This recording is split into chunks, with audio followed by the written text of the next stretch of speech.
Welcome to Suman TV. నేను మీ Suman TV Nag. Few days నుంచి నేను సుబ్బారావు గారు ఫ్యామిలీకి సంబంధించినటువంటి కంటెంట్ చేస్తూ ఉన్నాము. అందులో ముఖ్యంగా టీనేజ్ పిల్లలకు సంబంధించినటువంటి ఇష్యూస్ ఏదున్నా సరే ఇక్కడ మేము డిస్కస్ చేస్తున్నాము. అయితే మీ పిల్లల్లో ఏ సమస్య ఉన్నా సరే వెంటనే అపాయింట్మెంట్ తీసుకొని మీరు సుబ్బారావు గారిని కలవాలి అనుకున్నటువంటి వాళ్ళు స్క్రీన్ మీద కనిపిస్తున్న నెంబర్కి మీరు సంప్రదించవచ్చు. కమింగ్ టు సబ్జెక్ట్, ఇవాళ చిన్నపిల్లల దగ్గర నుంచి మనం కనుక చూస్తే ఏదో ఒక మాయ చేసి ఇళ్లలో నుంచి దొంగతనాలు చేస్తూ ఉన్నారు. అది ప్రేమపూర్వకంగా స్టార్ట్ అవుతుంది, చిన్న చిన్నగా, అంటే చాక్లెట్ దొంగతనం నుంచో అక్కడి నుంచి అలా స్టార్ట్ అవుతూ ఉంది. పెద్ద అయిన తర్వాత పెద్ద పెద్ద దొంగతనాలకు వెళ్ళేంత స్థాయికి వెళ్ళిపోతూ ఉంది. పిల్లల్లో మనం రెగ్యులర్గా చూస్తే దొంగతనాలు ఎలా స్టార్ట్ అవుతాయి, ఎందుకు దొంగతనాలు చేయాలనిపిస్తుంది, ముఖ్యంగా టీనేజ్ పిల్లల్లో ఏం ట్రిగర్ చేస్తుంది దొంగతనాలు చేయడానికి అనేది ఈరోజు మనం సుబ్బారావు గారి మాటలో అడిగి తెలుసుకుందాం. అండ్ అది మాన్పించాలి అని అంటే ఏం చేయాలి అనేది కూడా సుబ్బారావు గారి మాటలో అడిగి తెలుసుకుందాం. నమస్కారం సుబ్బారావు గారు. నమస్తే అండి నాగరాజు గారు. జనరల్గా చూస్తూ ఉంటామండి మనం పిల్లల్లో దొంగతనాలు ఎలా స్టార్ట్ అవుతాయి, రూట్ కాజ్ ఏంటి? దొంగతనం నేరం అంటారా నాగరాజు గారు? ఎందుకంటే తిక్కలుగా నేరం అండి.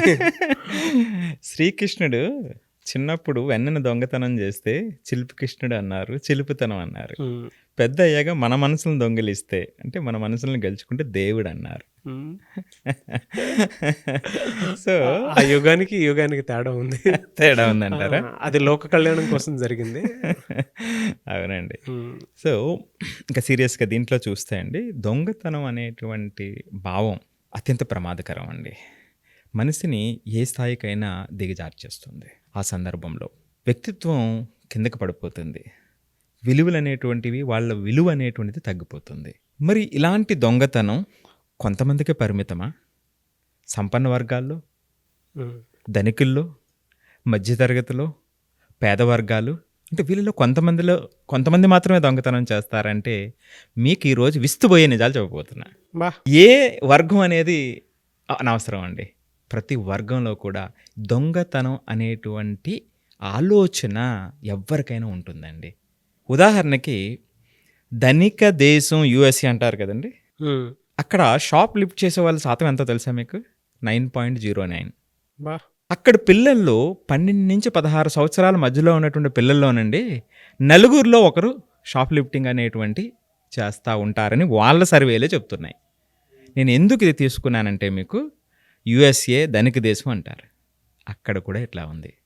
మరొక విస్తుపోయే నిజం మీకు చెప్పబోతున్నా. ఇప్పుడు జస్ట్ 1 month క్రితం బెంగళూరులో 10వ తరగతి చదువుతున్నటువంటి ఒక అమ్మాయి తనకున్నటువంటి 2 ఫ్రెండ్స్ పియూ చదువుతున్నటువంటి పిల్లలతో కలిసి 380 గ్రాముల బంగారం, 24 లక్షల క్యాష్ వాళ్ళ ఇంటి నుంచి దొంగిలించింది. బెంగళూరులో జరిగినటువంటిది.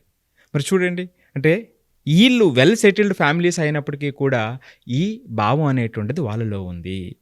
సో కాబట్టి దీనికి సంబంధించి వ్యక్తిగత, మానసిక, సామాజిక కారణాలు ఏమిటి అనేటువంటిది తెలుసుకుందామండి. ఇందులో పిల్లలు దొంగతనం చేయడానికి నిజంగా మీరు చెప్పినట్లు కొన్ని వ్యక్తిగత కారణాలు, కొన్ని సామాజిక కారణాలు, కొన్ని మీరు చెప్పినట్లు సైకలాజికల్ డిజార్డర్ కూడా ఉంటుంది, మానసికంగా. సో అందుకే మనం అన్ని కలపకుండా దేనికి అది సెపరేట్గా చూసేటువంటి ప్రయత్నం చేద్దామండి. డీటెయిల్ సబ్జెక్ట్ అండి, ఈవెన్ కరికులంలో కూడా ఇట్లాంటివి ఉండవు. Thank you so much for the topic అండి. సో ఇందులోనండి మొట్టమొదటిది emotional stress and attention seeking అండి. కేస్ స్టడీ చెప్తాను మీకు. ఒక కేస్ స్టడీ, పేరెంట్స్ ఇద్దరు కూడా బిజీ ప్రొఫెషనల్స్ అండి. వాళ్ళకు ఒక బాబు. అయితే ప్రతిసారి కూడా చాలా జాగ్రత్తగా వాళ్ళు ఉంటూ ఉంటారు. సంవత్సరం మొదట్లోనే వాళ్ళకి సంబంధించినటువంటి, ఆ బాబుకి సంబంధించినటువంటి ప్రతి స్టేషనరీ కూడా కొనిస్తారు. చాలా చక్కగా ఏ అవసరం వచ్చినా సరే వెంటనే కొనిస్తారండి ఆ పేరెంట్స్. అలాంటి పేరెంట్స్కు పుట్టినటువంటి ఒక బాబు స్కూల్లో బాక్స్ దొంగతనం చేసుకొచ్చాడండి. మీరు ఊహిస్తారా? ఊహించరు. అసలు ఆ థాట్ ఎలా ట్రిగర్ అవుతుందో కూడా తెలియదండి. అంటే ప్రతి పేరెంటు అర్థం చేసుకోవాల్సిన విషయం ఇది మా పిల్లోడి గురించేనేమో, నేను ఈ వీడియో మొత్తం చూసి నేర్చుకుంటే బాగుంటుంది అనుకున్నటువంటి ఆలోచన డెఫినెట్గా కలగాలి. సెకండ్ది ఏంటంటే, మీరు అలా చెప్తుంటే నిజమే కదా, నా పిల్లాడికి నేను కంఫర్ట్ ఇస్తున్నాను, అరే ఇది నా పిల్లోడి గురించే కదా అని సగం చూసినటువంటి వాళ్ళు ఆటోమేటిక్గా మొత్తం కంటిన్యూగా అర్థం చేసుకుంటారు. కేస్ స్టడీలో వివరాల్లోకి వెళ్తే ఆ బాబు దొంగతనం చేశాడండి.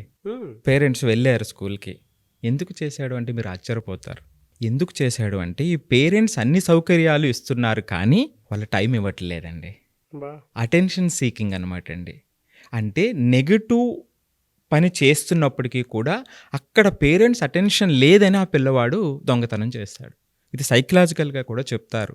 నెగటివ్ యాటిట్యూడ్ వస్తున్నప్పటికీ కూడా దొంగతనం అనేటువంటిది అలవాటు చేసుకుంటారు అనేటువంటిది. సో ఈ అటెన్షన్ అనేటువంటిది ఇది ఎలాగా చెప్తుంది అంటే ఇది సైకాలజీలో attention కోసం చేశారు. అటెన్షన్ కోసం అని. ఇక్కడ 2 విషయాలు చాలా లోతుగా చూడాలి. మనం చాలా విశ్లేషణ చేస్తున్నాం. రియల్గా వాస్తవంలో ఏం జరుగుతుంది అనేటువంటిది మనం చూస్తూ ఉన్నాం కదండి.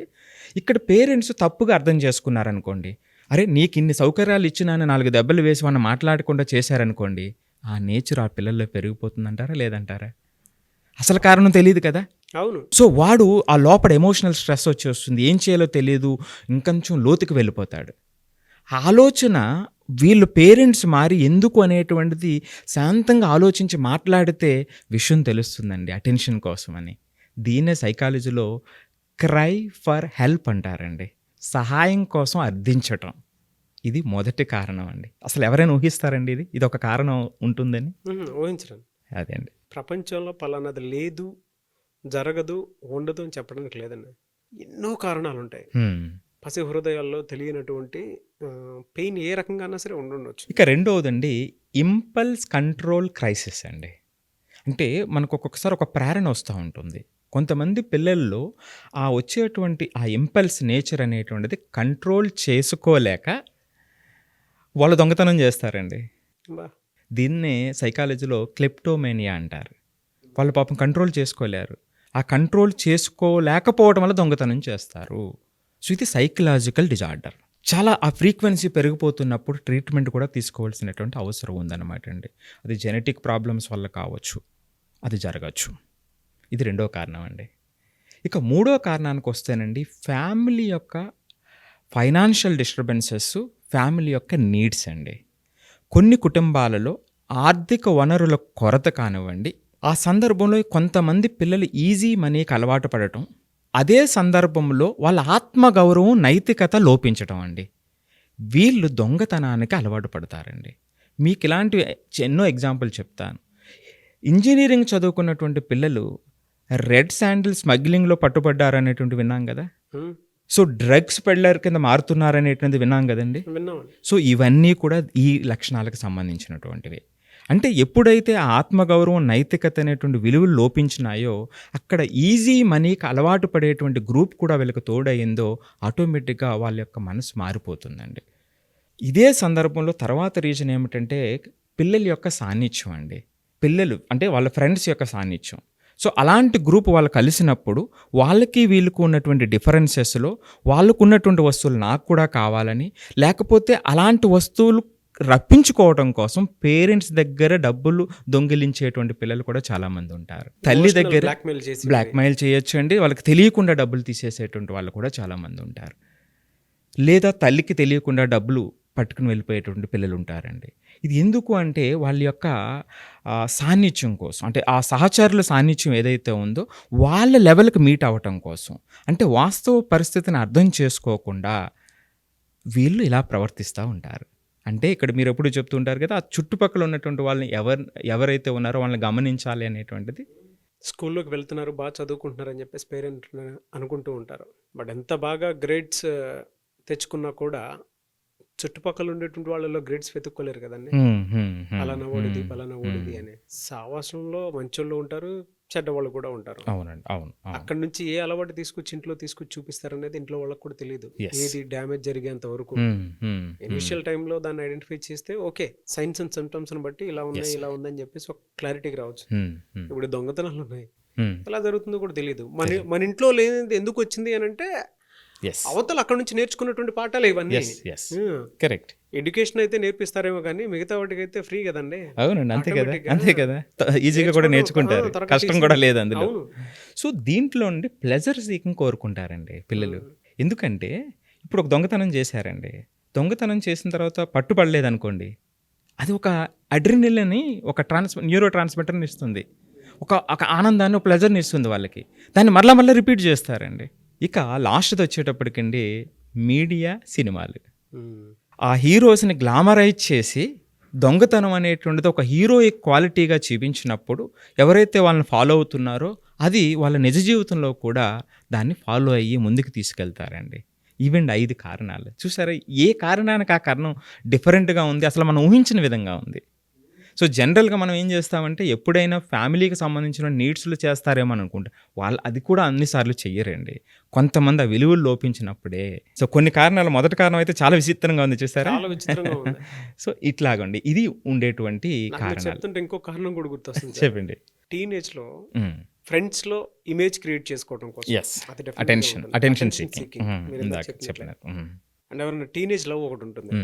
అది లవ్ అనాలా ఇంకా ఆ అట్రాక్షన్కి వేరే పేరు ఏదన్నా సరే ఏ రకంగా అనుకున్నా కూడా వాళ్ళు ఇంప్రెస్ చేయడం కోసం వీళ్ళ ఆర్థిక స్తోమత లేనిది లేకపోయినా సరే ఉన్నట్టుగా చూపించడం. లేనిది ఉన్నట్టుగా కరెక్ట్. చూపించుకోవటం కోసం, అవునండి. అంటే షో ఆఫ్ చేసుకోవడం కోసం ఎస్ కొన్ని దొంగతనాలు కూడా జరుగుతాయి. ఎస్ అటెన్షన్ సీకింగ్ అది. Attention seeking. నీకోసం నేను ఏదైనా చేసేస్తాను, లేదా ఫ్రెండ్స్ లో అయితే నీకోసం నేను ఏదైనా చేస్తాను రా అనుకున్నటువంటి. మీరు చెప్పినట్లు సినిమాలు దీన్ని ప్రామాణికంగా తీసుకోవడానికి అవకాశం కూడా ఉంటుంది. ఎందుకంటే అరే ఇలా కూడా చేయొచ్చు, మనం తప్పే ఉంది ఎస్ అని టేక్ ఇట్ ఫర్ గ్రాంటెడ్. తీసుకుంటారు. Take it for granted. As granted గా తీసుకుంటారు. ఈవెన్ నేను ఒకటైతే క్లియర్ గా చెప్పగలుగుతాను, వైఫ్ అండ్ హస్బెండ్ ఇంట్లో కూడా మనం చూస్తూ ఉంటాం. దొంగతనం లాంటివి ఎక్కడ స్టార్ట్ అవుతాయనంటే అలవాట్లలో కూడా స్టార్ట్ అవుతుంది. హస్బెండ్ ఏమో వైఫ్ కి తెలియకుండా సిగరెట్ తాగటాలు, కొంచెం దొంగ, ఎస్ ఎస్ ఎస్ కరెక్ట్.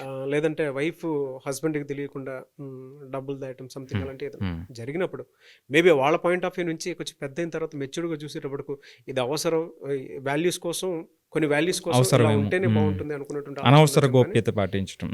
ఈ గోప్యత కంటి ముందు ఎప్పుడైతే కనిపిస్తూ ఉంటుందో పిల్లలకు ఆ గ్రాంటెడ్ అనేది Yes. ఈజీ అయిపోతుంది, Yes. అడ్వాంటేజ్ తీసేసుకుంటారు. ఎస్ ఎస్, ఇది తప్పు కాదు. కాదు. ఎస్ బలాన్ని చేకూరుస్తాయండి. వాళ్ళు తీసుకునేటువంటి నిర్ణయాలకి బలాన్ని కలిసి చేకూరుస్తాయి. తప్పు కాదు. కాదు. కొన్ని అలవాట్లు కూడా ఉంటాయి, తెలియకుండా చెయ్యొచ్చు తెలియకుండా చేయొచ్చు. అనేటువంటి దాన్ని మైండ్ లో ఫిక్స్ చేస్తుంది. కొంతమంది హస్బెండ్ తెలియకుండా పాకెట్ లో నుంచి భార్యలు కొంతమంది ఏం చేస్తారంటే డబ్బులు తీసేసుకుని దాచేసుకుంటారు. ఎస్ ఇది ఇటు చూసాడు అనుకోండి, అవునండి. ఆ పిల్లలు చూసినప్పుడు ఏమవుతుందంటే ఎస్ ఎస్ అవేర్నెస్. చూస్తే నేర్చుకుంటారు కదండి. ఇంతే కాకుండానండి చాలామంది పిల్లలు మనం చూస్తే ఇందాక అమెరికాలో స్టాటిస్టిక్ చూసినప్పుడు 25% అని చెప్పాను చూసారా. వీళ్ళు చిన్న పిల్లల్లో కూడా వాడు ఒక డిఫరెంట్ చాక్ పీస్ పెన్ వాడుతున్నాడు, పెన్సిల్ బాక్స్ వాడుతున్నాడు, తీసుకొస్తారండి, తీసేసుకుంటారు. ప్రతిరోజు కనబడుతూ ఉంటాయి ఇలాంటి. సో ఇలా చిన్న పిల్లల్లో కూడా చాలా చాలా చాలా మందిలో ఇవి రోజు కనబడుతూ ఉంటాయి. ప్రతి స్కూల్లో కూడా ఇవి ప్రతి టీచర్కి కూడా విదితమే. దీన్ని ఎలా గుర్తించాలి, దాన్ని ఎలా మాన్పించాలనేటువంటిదే గ్రేటెస్ట్ థింగ్ అండి. ఇక్కడ మనం చెప్పబోయేటువంటిది కూడా అదే. మీరు అలా చెప్తుంటే నేను చాలా పాత రోజులకి వెళ్ళి ఒకటి నా అనుభవం కూడా గుర్తు చేసుకుంటానండి. ఓకే అండి. అంటే కొన్ని విషయాలు మనకి ఇంట్లో నేర్పించండి, స్కూల్లోనే తెలుస్తుంది. నెమలీకి ఉండేది, నెమలిక. ఎస్ పుస్తకాలు మధ్యలో పెట్టుకునేవాళ్ళు. రావాకు, నెమలిక. అవేంటి అని అంటే అది ఉంటే చదువు వస్తుందని అంటే నేనేం చేసేవాడిని అంటే మా క్లాస్ మొత్తం మీద ముగ్గురు దగ్గర ఉండేది. ముగ్గురు దగ్గర ఉంటే మేము ఏం చేసేవాళ్ళం, వాళ్ళు లేని టైంలో బ్రేక్ టైం ఉంటుంది కదా, వాళ్ళు బయటకు వెళ్ళే టైంలో నేను తీసుకొని నా దాంట్లో వేసుకున్నాను. నా ఫ్రెండ్ ఏం చేసాడు చాలా తెలివిగా, వాళ్ళ కిటికీలోంచి చూసి అది చూసి వాడి దాంట్లో వేసుకునేవాడు. ఈ మధ్య వచ్చి చూస్తే అది కనిపించేది కాదు. తీరా చూస్తే అంటే క్లాస్ మొత్తం మీద ముగ్గురిదే ఉండేది. ఇప్పుడు వీడియో చూసిన మా వాళ్ళు రే గుర్తు చేసుకుంటారు మీ ఫ్రెండ్స్. అంటే ట్రిగర్ చేస్తాయండి చుట్టుపక్కల ఉండేటువంటి ఒక్కొక్క ఫ్యాంటసీ వరల్డ్ కూడా. ఎస్ అది తెలియకుండా ఆవరిస్తారు. ప్లెజర్ ని, ఆ థ్రిల్ ని ఎంజాయ్ చేసేలా చేస్తాయి. అంటే మన దగ్గర ఉంటే ఓకే. రెండోది మీరు చెప్పినట్లు ఒక్కొక్కటి థ్రిల్, ఒకటి థ్రిల్ సీకింగ్ అన్నాను చూసారు, అడ్రినల్ అని ఒకటి చేస్తుంది. మీరు ఇందాక చెప్పిన దాంట్లో వాడికి తెలియకుండా మనం తెచ్చేసామని ఒక ప్లెజర్ ఇస్తుంది చూసారా, అది ఫ్యూయల్ అనమాట అండి దానికి. రెండోసారి కూడా మరోది కూడా దాన్ని చేస్తే మరింత ఆనందం వస్తుంది అనమాట అండి. దాన్ని అడ్రినల్ రష్ అంటారు. మనకి బ్రెయిన్లో వస్తుంది, రిలీజ్ అవుతుంది అనమాట అండి. అది వాడు గుర్తించలేదు, అరే నేను చేశాను అనేటువంటి ఇది వస్తుంది అనమాట అండి. అలా ఆవహించినప్పుడు ఏమీ చేయలేం. అవునండి. బట్ అది కంట్రోల్లో ఉండదండి. అడ్రినల్ రష్ అని చెప్పేసి దాని మీద మేము ఒక వీడియో చేస్తాము. మనిషి ఎలా సైగ్గా మారిపోతాడని చెప్పడానికి ద బెస్ట్ ఎగ్జాంపుల్ అది. మీరు యానిమల్ మూవీ చూసుంటారు, లేదంటే అరవింద సమేత మూవీ చూసుంటారు. అందులో జగపతి బాబు గారి క్యారెక్టర్ కానివ్వండి, లేదంటే జూనియర్ ఎన్టీఆర్ గారు ఫస్ట్ ఫైట్ సీన్ అప్పుడు ఒకలాంటి ట్రామాలోకి వెళ్ళిపోయి స్టార్ట్ అయిపోతూ ఉంటుంది. అంటే అదొక నేచర్ ఇంకంతే, అన్‌కంట్రోలబుల్ అది. అన్‌కంట్రోల్డ్ నేచర్ అనమాట. హ్మ్. యానిమల్ సినిమా చూసినా మీకు తెలుస్తది అది. హ్మ్. సో, అలా అయిపోతారు. దొంగతనం చేసేటప్పుడు కూడా అంతే. పిల్లలు కూడా తెలియకుండానే అది సాధించేంత వరకు, దొరికేంత వరకు మనిషి మనసులో యెస్. కాకుండా నెక్స్ట్ లెవెల్ థాట్‌లో ఉంటారు. వెళ్ళిపోతారు అంతే ఇంకా. ఏమీ పట్టించుకోరు. అనుకున్నది జరగాలి. హ్మ్. హ్మ్. అది. దీనికి ఎలా సార్ అసలు ఇది? మీకొక అద్భుతమైన స్టోరీ చెప్తాను ఇప్పుడిక్కడ. వాటిలో మొదటిది అంటే కారకాలను ఎలా గుర్తించాలనే మీ ప్రశ్నకి అన్‌ఎక్స్‌ప్లెయిన్డ్ పొసెషన్ అండి. అంటే మనం వివరించలేకుండా కొన్ని వస్తువులు మన పిల్లల దగ్గరకు వచ్చేస్తే మొట్టమొదటి స్టెప్ మనం స్పందించాలండి. దీన్ని మనం ఎలా గుర్తించాలి సార్ అసలు? ఇది చాలా ఇంపార్టెంట్ అండి. మీరిందాక పిల్లల గురించి కూడా చెప్పారు. క్లాస్‌లో మనం మాట్లాడుకున్నాం. ఇది తెలిస్తే చాలా వరకు తగ్గిపోతుందండి. దాంట్లో మొట్టమొదటండి అన్‌ఎక్స్‌ప్లెయిన్డ్ పొసెషన్ అంటారు. అంటే మన దగ్గర వివరించలేకుండా ఉన్నటువంటి వస్తువులు. అలాంటివి మన పిల్లల దగ్గర గానీ, మన విద్యార్థుల దగ్గర గానీ ఉన్నప్పుడు చాలా జాగ్రత్తగా డీల్ చేయాలండి. ఒక బ్యూటిఫుల్ స్టోరీ మీకు చెప్తాను దీనికి సంబంధించి. ఓకే. సో, నా చిన్నప్పుడు మా ఫ్రెండ్స్‌లో ఒక అబ్బాయండి, ఒకరోజు కొత్త హవాయి చెప్పులు, ఇప్పుడు దుబాయ్‌లో రూ. 1,00,000కి అమ్ముతున్నారు ఆ చెప్పుల్ని. అలాంటి హవాయి చెప్పుల్ని, కొత్త చెప్పుల్ని యేసుకొనొచ్చేసాడు. వేసుకొనొస్తే వాళ్ళ ఫాదరు వ్యవసాయం చేసుకుంటారండి. ఆయన పెద్దగా చదువుకోలేదు, ఏమీ చేయలేదు. ఆయన చూసాడు. ఇటు కొత్త చెప్పులు ఎందుకేసుకొచ్చాడో అని గమనించాడట. గమనించి, "నాన్న కొత్త చెప్పులేసుకొచ్చావేంటి నాన్న? నీ చెప్పులేంటంటే, నా చెప్పులున్నాయి. ఇది అక్కడ ఏదో స్టోరీ చెప్పేశాడు. ఆ ఫ్రెండ్స్ దగ్గర నుంచి తీసుకొచ్చాను ఏదో అని. ఓకే నాన్న అని ఈయనకి అర్థమైంది. వీడు కళ్ళల్లో సూటిగా చూసి మాట్లాడలేకపోతున్నాడు. ఏదో స్టోరీ చెప్తున్నాడని. ఓకే నాన్న అని పడుకోమన్నాడు. పడుకున్నాడు. ఉదయాన్న వెళ్ళేటప్పుడు చూశాడు ఏ చెప్పులేసుకు వెళ్తాడు అని. పాత చెప్పులేసుకు వెళ్ళాడు. కొత్త చెప్పులనేటువంటివి అక్కడే ఉన్నాయి. అప్పుడు ఈయన ఏం చేశాడంటే, కొత్త చెప్పులను పట్టుకుని మధ్యాహ్నం ఈయన పొలం పనులన్నీ చూసుకుని స్కూల్‌కొచ్చాడండి. స్కూల్‌కొచ్చి టీచర్‌కి ఇదిగో ఇలా జరిగిందండి. వీడు చెప్పులేసుకొచ్చాడు. అసలు ఏం జరిగిందో తెలియకుండా ఒకసారి వాకప్ చేయండి అని ఆయన చదువుకోలేదు, వ్యవసాయం చేసుకునేటువంటి వ్యక్తి తీసుకొచ్చి టీచర్‌తో మాట్లాడాడండి. ఆవిడంతా వాకప్ చేసి ఎవడో చెప్పులు ఎత్తుకొచ్చేసాడన్న విషయాన్ని గమనించింది. ఇద్దరూ కలిసి ఆ పిల్లవాడిని తీసుకెళ్ళి మాట్లాడి, "అలా కాదు నాన్న, తప్పు నాన్న" అని చెప్పారండి. ఆ ఫ్రెండ్ ఇప్పుడికి కూడా గర్వంగా చెప్తాడండి. ఆ ఇన్సిడెంట్ ఆ రోజు నేను తప్పు చేశాను. నా టీచరు, మా నాన్నగారు ప్రవర్తించినటువంటి తీరు ఇప్పటికి నాకు గర్వకారణం. అలాంటి ఆలోచన మరలా రాలేదు అని గర్వంగా చెప్తుంటాడండి. ఇదండి. సో, ఈ విధమైనటువంటి అప్రోచ్ అనేటువంటిది. అంటే మనకు తెలియకుండా ఇప్పుడు మీరు ఇందాక మాట్లాడినప్పుడు పెన్ కానివ్వండి, బాక్స్ కానివ్వండి, బుక్స్ కానివ్వండి, వేరే వస్తువులు మన దగ్గరకొచ్చినప్పుడు నువ్వు తప్పు చేసావు, దొంగతనం చేసావు అనేటువంటి భావం కాకుండా దాన్ని డీల్ చేసే విధానంతో దాన్ని సమూలంగా నిర్మూలించవచ్చండి. సో, ఇక గుర్తించేటువంటి క్రమానికొచ్చేటప్పటికి వాళ్ళ కళ్ళల్లోకి చూసి మాట్లాడలేరు. ఆ అంశాన్ని అవాయిడ్ చేస్తారు. అవును. అవును. సో, ఈ విధమైనటువంటి వాతావరణం అంటే అది అర్థమైపోతుంది మనకి. వాళ్ళ ప్రవర్తన అర్థమైపోతుంది. కొంత గోప్యతని, అవసరం లేని గోప్యతని పాటిస్తూ ఉంటారు. దానికి సంబంధించి ఏదో స్టోరీలు చెప్తా ఉంటారు. దానికి సంబంధించినటువంటి స్టోరీల అబద్ధాల ఫ్రీక్వెన్సీ పెరిగిపోతూ ఉంది మన పిల్లల విషయంలో. యెస్. అంటే సంథింగ్ ఏదో జరుగుతుంది. యెస్. సంథింగ్ ఏదో జరుగుతుంది. చూడాల్సినటువంటి అవసరం ఉంది. అంటే ఎప్పుడైతే మీరు డైరెక్ట్‌గా పాయింట్ ఔట్ చేసి ఇది దొంగతనమే అని భయపెట్టి చెప్పినప్పుడు వాళ్ళు ఓపెన్ అవ్వరండి. తెలియక తెచ్చావా నాన్న? ఓకే. రేపు ఇచ్చేస్తావు కదా! అని కొంచెం కొంచెం అలవాటు చేయటం మొదలుపెడితే, మాట్లాడటం మొదలుపెడితే వాళ్ళు రియలైజ్ అయిపోతారండి. True sir. అంటే పిల్లల మనస్తత్వం అలా ఉంటుంది. ఇప్పుడు మా వోడే చిన్న పిల్లోడు. నేను మా వోడు కలిసి ఏదైనా చిన్న మాటలు మాట్లాడుకొని వాళ్ళ మదర్‌కి తెలియకుండా హ్మ్. ఏదైనా అనుకుంటేనే వాళ్ళ మదర్ వచ్చి, "ఏరా నువ్వు అబద్ధం చెప్పావా? మీ డాడీ చెప్పింది నువ్వు చెప్పావా?" అని అంటే ఆడు కొద్దిసేపు నోరు తెరవలేడు పాపం. డే అంతా వాళ్ళ మదర్‌తోనే ఉంటాడు. ఈవినింగ్ వచ్చేటప్పుడు ఏంటంటే చెప్పకూడదు అని ఆ భావం చెప్పకూడదని. లోపల. ఇప్పుడు వాడేంటి హ్మ్. నాతో వచ్చి చెప్పుకోవాల్సిన కబుర్లు కొన్ని ఉంటాయి. హ్మ్. చెవిలో చెప్తాడు. అంటే జనరల్‌గా యెస్. Start yes. అవుతది అలా అవునండి. డిస్కషన్. అవును. అవును. సడన్‌గా వాళ్ళ మదర్ వచ్చి, "ఏరా మీ డాడీ వచ్చి నన్ను ఇది అడిగారు. నువ్వు అడిగావా? నువ్వు చెప్పావా?" హ్మ్. అని అంటే వాడు మాట్లాడలేడు. హ్మ్. హ్మ్. కరెక్ట్. హ్మ్. కరెక్ట్. నిజంగానే. అంటే వాళ్ళకి కూడా అనిపించేస్తది సార్ తెలియకుండానే. అవునండి. అవును. అవును. తెలుస్తుంది. ఆ సెన్స్ తెలుస్తుంది. మనం ఇంట్లో వాతావరణాన్ని బట్టి సెన్స్ తెలిసిపోతుంది. మరి ఎలా సార్ అంటే దీనికి సొల్యూషన్ ఏంటి సార్ అసలు? దీని సొల్యూషన్ కోసం అండి అందరి పిల్లల్ని కూడా ఒకే భావంతో చూడలేమండి. మనం జనరల్‌గా చెప్పుకుంటాం. పిల్లల్లో కొంతమంది ఇంట్రోవర్ట్స్ ఉంటారు. వ్యక్తపరచలేకపోతారు. కొంతమంది ఎక్స్‌ట్రావర్ట్స్ ఉంటారు. ఎవరు వాళ్ళని సెపరేట్‌గా చూడాలండి. ఇప్పుడు ఇంట్రోవర్ట్ కేస్‌లో మీరు ఆ దొంగతనం దాని తాలూకొచ్చేటువంటి పర్యవసానాలనేటువంటివి పిక్చర్స్ గానివ్వండి, లేదా ఒక వీడియో లాంటిది చిన్న వీడియో గాని మీరొక్కటి ఇండైరెక్ట్‌గా వాళ్ళకి చూపించగలిగినట్లయితే అంటే ఆ సమాచారాన్ని ఇండైరెక్ట్‌గా మీరు ఇవ్వగలిగితే అయితే ఆటోమేటిక్‌గా వాళ్ళ మనసులోనే మార్పు మొదలవుతుందండి. మోరల్ స్టోరీ అనేది యెస్. మోరల్ చూపించగలిగితే స్టోరీ కానివ్వండి. దొంగతనం చేయటం వల్ల జరిగే నష్టం ఏది, పరిణామాలు ఇవి అని.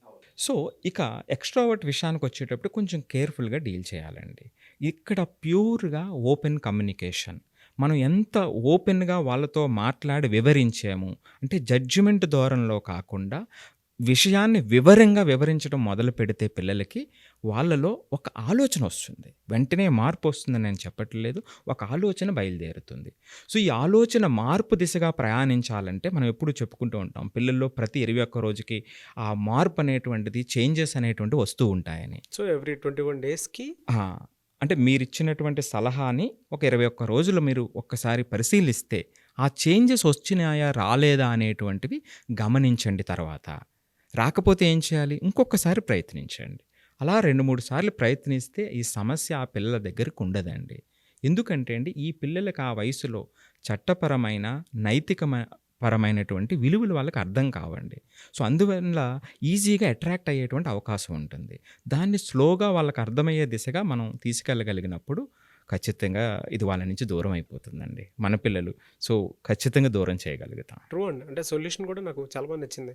దొంగతనం మాన్పించాలి అని అంటే వాళ్ళు కొట్టాల్సిన, తిట్టాల్సిన పని లేదండి.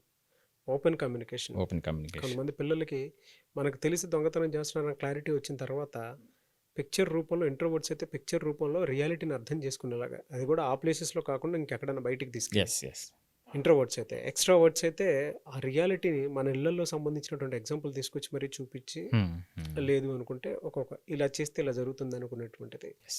లీగల్గా కూడా మనం దెబ్బతింటాము అనేది మన వాళ్ళకి తప్పు వివరించగలిగినప్పుడు అయితే సరిపోతుంది. సరిపోతుంది. మీరు చెప్పినట్లు ఎవ్రీ 21 డేస్కి పిల్లల్లో ఏ క్వాలిటీ తోటి వాళ్ళు భయపడి దొంగతనం చేస్తున్నారో, థ్రిల్లింగ్ కోసం, దీనికోసం అనేటువంటిది కూడా మనం రీచెక్ చేసుకొని ఎవ్రీ 21 డేస్కి ఒక 3 మంత్స్ కనుక అలా చేస్తే పిల్లల్లో క్వాలిటీ డెవలప్ అవుతుంది. ఖచ్చితంగా అండి. Very good, sir. 100% అండి. ఇంక సమస్య లేదు. అయితే ఖచ్చితంగా అవుతుంది. కొన్నిసార్లు పిల్లలు దొంగతనం చేసినా కూడా అర్థం కాదు. అటువంటి వాళ్ళు మిమ్మల్ని అప్రోచ్ అవ్వాలంటే ప్రాసెస్ ఏంటి? యెస్. అప్పటికి కూడా వాళ్ళు ఇది లేను అన్నప్పుడు, మార్పు రావట్లేదు అనుకునేటప్పుడు ఖచ్చితంగా అండి, మనకి ఏదైతే స్క్రోల్ అవుతుందో ఆ నెంబర్‌కి కాల్ చేస్తే అపాయింట్మెంట్ తీసుకొని ఖచ్చితంగా మనల్ని కాంటాక్ట్ అవ్వచ్చండి వాళ్ళని. Okay, thank you sir. Thank you అండి. సో మీరు సుబ్బారావు గారు అపాయింట్మెంట్ తీసుకోవాలి అనుకుంటే, పిల్లల సమస్య ఏదున్నా సరే, అది ఏదున్నా సరే మీకు అర్థం కావట్లేదు, ఎలా అయినా సరే మేము అంటే మా మాట వినట్లేదు, మేము చెప్పింది వినిపించుకోవట్లేదు, మాకు ఎదురు తిరుగుతున్నాడు, లేదంటే ఏదో జరగబోతుంది, ఏదేదో చేసేస్తున్నాడు, బిహేవియర్ మాకు అర్థం కావట్లేదు అనుకున్నటువంటి వాళ్ళు సుబ్బారావు గారు అపాయింట్మెంట్ తీసుకోవాలనుకుంటే స్క్రీన్ మీద మీకు కాంటాక్ట్ నెంబర్ కనిపిస్తుంది. దానికి మీరు కాల్ ఆర్ మెసేజ్ వాట్సాప్ చేసి వెంటనే అపాయింట్మెంట్ తీసుకోండి. పిల్లలకు సంబంధించినటువంటి వాటిల్లో వీడియోస్ చూసేటప్పుడే మీకు క్లారిటీ వస్తుంది. చాలా డీటెయిలింగ్ నాలెడ్జ్ని ఆయన అందిస్తున్నారు అని అంటే, పిల్లల మీద ఎంత రీసెర్చ్ చేసి వాళ్ళకు ఉండేటువంటి సమస్యల్ని సొల్యూషన్ రూపంలో మీ ముందుకు తీసుకొస్తున్నారో మీకు క్లారిటీ వస్తుంది. కాబట్టి ఆసక్తి కలిగిన వారు సుబ్బారావు గారు అపాయింట్మెంట్ తీసుకోవాలనుకుంటే స్క్రీన్ మీద కనిపిస్తున్న నెంబర్ సంప్రదించండి. ఈ వీడియోని లైక్ చేయండి, షేర్ మాత్రం తప్పకుండా చేయండి. అండ్ మీ అభిప్రాయం ఏదున్నా సరే, మీరు చేసినటువంటి చిలిపి దొంగతనాలు కొన్ని ఉంటాయి కదా, మీ నాన్నగారు వాటిని ఐడెంటిఫై చేసి ఎలా సరిదిద్దారో కింద కామెంట్ బాక్స్లో మాత్రం డెఫినెట్గా షేర్ చేయడం మర్చిపోవద్దు. నెక్స్ట్ వీడియో ఏదైనా కావాలి అనుకుంటే డెఫినెట్గా వాటి మీద మేము వీడియో చేయడం జరుగుతుంది. ఈ వీడియోని లైక్ చేయండి, షేర్ మాత్రం తప్పకుండా చేయండి. ఇలాంటి మరిన్ని వీడియోస్ కోసం మా ఛానల్ ఫాలో అవ్వండి. Thank you. సుమన్ టీవీలో మీ పర్సనల్ అండ్ బిజినెస్ ప్రమోషన్స్ కోసం కింది నెంబర్కి కాంటాక్ట్ చేయండి.